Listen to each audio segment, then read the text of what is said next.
We have looked at the countryside of tomorrow. We have looked at the city of tomorrow. Time to get our hands dirty. This is Session 8, Implementation, in a course titled Blueprint for Reconstruction, and that is an aspect of a larger view, Evolution of Consciousness Theory. In this session, we look at how we will put our plan into place.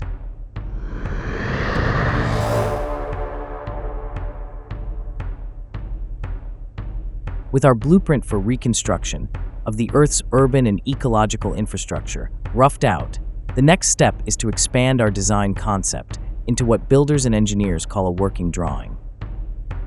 The first step in drafting our working drawing is to identify a coherent building zone. In part, the boundaries of our building zone will be based on existing patterns of habitation. To a greater extent, they will be based on ecological divisions, on coastlines, river valleys, mountain ranges, and other natural considerations. Defined in these ways, the zone becomes a cohesive ecological unit and will have an optimal design for reconstruction.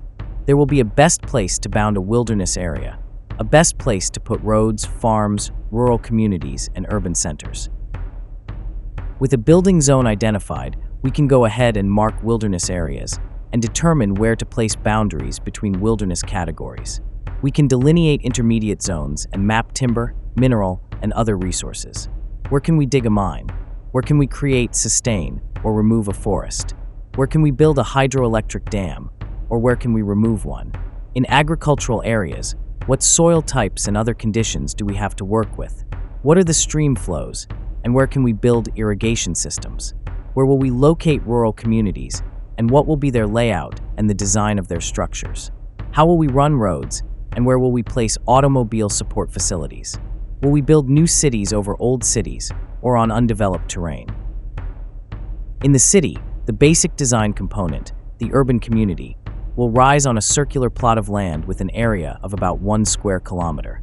It consists of a foundation structure on which we will erect the community itself, home to 50,000 people. Is this a reasonable population density? To answer this question, builders must calculate our public and private space needs. How much living space will we each want? 1,000 square feet, 2,000 square feet, 3,000 square feet. How much business and public space will we each want?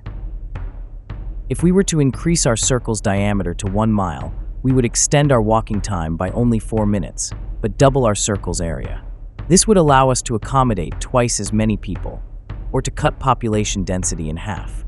In some places, we might prefer a higher population density. In others, we might prefer a more spacious urban plan. For the coherent building zone we have identified, our working drawing represents the optimal design and details of construction. It transforms our vision of tomorrow's world into the measured plans and lists of specifications we as builders use on the job. It is the tool that allows us to implement our ideal of perfection. As in any creative endeavor, our plan must be flexible. It must evolve as our ideal of perfection and our understanding of how to create perfection matures. Our working drawing represents the ever-refining specifics of construction.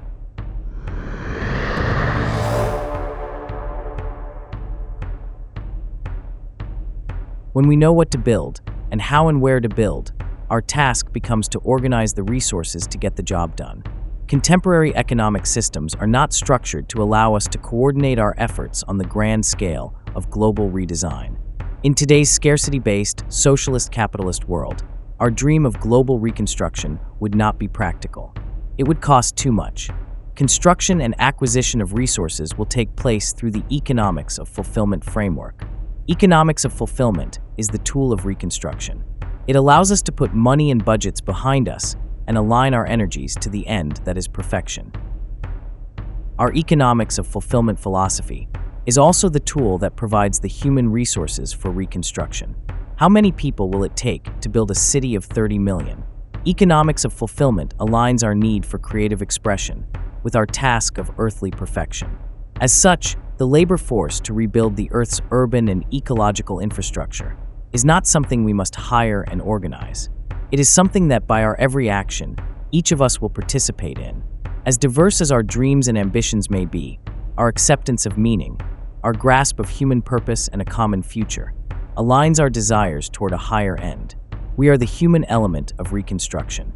Labor is all of us, the human community. We achieve self-perfection through earthly perfection.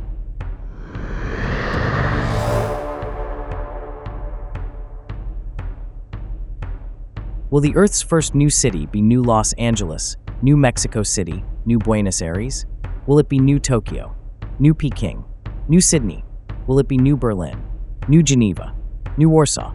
Will it be New Nairobi, New Islamabad, New Johannesburg? Will it be New Moscow, New Vladivostok, New St. Petersburg? Will it be New Cairo, New Rome, New Paris, New Athens, New Venice, New London?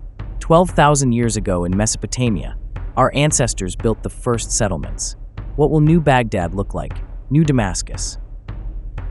Though it is tempting to focus on the cities of tomorrow, most reasonably, Reconstruction will begin on a smaller scale, in the countryside. The members of the economics of fulfillment community in which we belong, and through which we will conduct our building efforts, have material needs. Our first job is to direct our construction efforts to address these material needs. In this way, we integrate our building efforts with our economic activity and bring about the economic growth and stability we need to support further building efforts. Initially, we would bring farmland under the economics of fulfillment blanket and construct the homes, barns, dairies, shops, irrigation systems, and other structures needed to support our use of the land. A time will come, however, when economics of fulfillment communities have expanded to the point where we can align our creative efforts to accomplish larger undertakings, the city. Waves of heavy equipment will demolish block after block of old buildings, and waves of earth-moving machines will excavate the site of our first foundation structure. With the groundwork for this structure in place, armies of builders and lines of yet other machines will come in and place and weld steel reinforcement.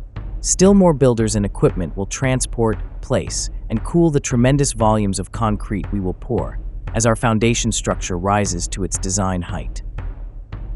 With the completion of our first foundation structure, the machines and engineers that built it will move on to the next, and we will erect the urban community itself. Lower levels will rise on the foundation structure, and in these levels, we will build the transit terminals that link rural communities, industrial sites, and the neighboring communities in our city unit. Towers will soar. Businesses will open, and we will move into new homes. We will all in some way contribute to the building effort, and many of us will finish our own business and living spaces. We will also reclaim land built over by the urban sprawl of the past. We will tear apart roads and subdivisions and transform the urban landscape of old into parks, forests, and farmland.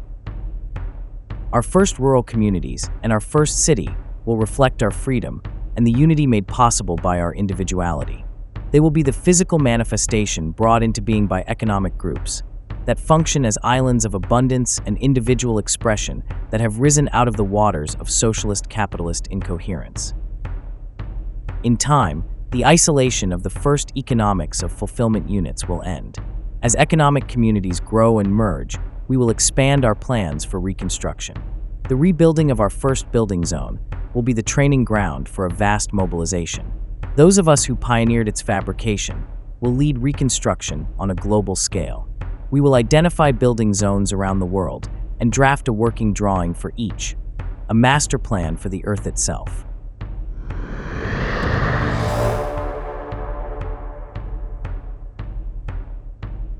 The years that lie immediately before us will be a time when we are exposed to new ideas and dream of the possibilities. But when new ideas take hold, change will follow. Sooner than we may think, the first economics of fulfillment groups will organize, and we will take the first steps to transform our dream to rebuild the Earth's urban and ecological infrastructure into reality. As was ancient Rome to its citizens, the Earth will be an ideal, a statement, an expression of ourselves. It is the place that, when we ask ourselves what kind of a world we want to live in, we long to call home. The years will pass. Occupied in re-engineering the planet, memories of war, poverty, and pollution will dim, and the Earth's population will stabilize at the level needed to support reconstruction. The decades will pass. New cities will have arisen around the globe, and we will have forgotten life without meaning. The centuries will pass. We will learn as we go, refining our ideal of perfection, coaxing the Earth to an ever more inspiring form.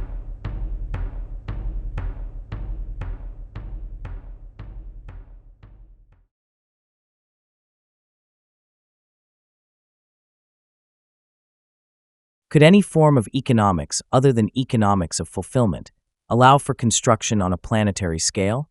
Must we not move beyond the concept of money? With our look at how we will implement perfection in the age of fulfillment, we complete Session 8 in our course titled Blueprint for Reconstruction. What will life be like on the Earth of tomorrow? Our course on the reconstruction of the Earth's urban and ecological infrastructure continues in Session 9, A Life.